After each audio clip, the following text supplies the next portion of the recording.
Hello everyone, আসসালামু আলাইকুম। আবার সাজগোজ করে কোথায় তুমি? আজকে সাজগোজ করে চলে যাচ্ছি মিরপুর একে প্রিন্স রেস্টুরেন্টে, মানে প্রিন্স বাজারের উপরে। তো আমার ননাসের মেয়ে আসছে, তার জামাই আসছে রাজশাহী থেকে। তো ওরা আর কি আমাদেরকে ট্রিট দিল, বলল যে মামা মামি আপনারা চলে আসেন রেস্টুরেন্টে, আপনাদেরকে ট্রিট দেওয়া হবে। তা আমরাও সুন্দর মতো চলে গেছি, সবাই মিলে আমরা অনেকেই ছিলাম। তার মধ্যে আবার স্যুপ অর্ডার দেওয়া হয়েছিল। স্যুপটা অনেক অনেক মজার ছিল, কারণ এরকম স্যুপ সবসময় সব জায়গায় পাওয়া যায় না। একদম ফুড মাংসটা দেওয়া হয়েছে দেশি মুরগির, আর হচ্ছে অন্থনটা অনেকটাই ভালো ছিল, তবে আরেকটু মুচমুচা আর একটু কড়া হলে বেশি ভালো হতো, মানে ভিতরটা বেশি জুসি হয়ে গেছিল। একটু মচমচা হলে অনেক টেস্টি হতো। তো যাই হোক, আলহামদুলিল্লাহ, তাও আমরা সবাই সুন্দর মতো করে খেয়ে নিয়েছি। এটা ছিল আমাদের প্রথম পার্ট।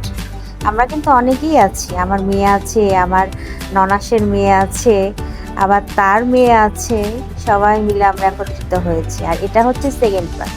এই ফ্রাইড রাইসটাও অনেক মজার হয়েছিল, কারণ এর মধ্যে সব ধরনের, মানে মুরগির মাংস, চিংড়ি, তারপরে সবজি সব ছিল। আর এই তো খাবার দাবার আমরা নিয়ে নিচ্ছি, খাওয়া শুরু করে দিয়েছি যার যার মতো। পেট একদম লোড, আমরা খাইতেই পারছিলাম না লাস্টের দিকে।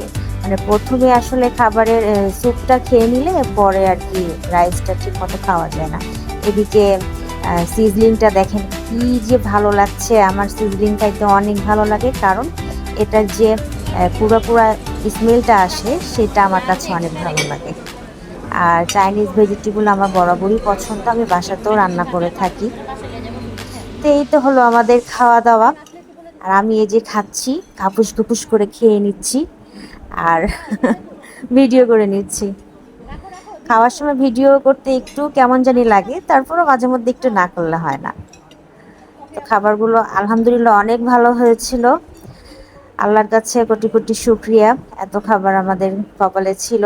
আর তার মধ্যে হচ্ছে যে ট্রিট দিল আমাদের ভাগ্নি জামাই, তাদেরকেও অশেষ ধন্যবাদ এত সুন্দর খাবার আয়োজন করার জন্য। আর ওই যে আমাদের পিছনে বুড়িটা দেখতে পাচ্ছেন না, এটা আমার নাতনি, আর এটা আমার মেয়ে, আমার পাশেরটা। তো যাই হোক, ভালো থাকবেন আপনার, আল্লাহ হাফেজ।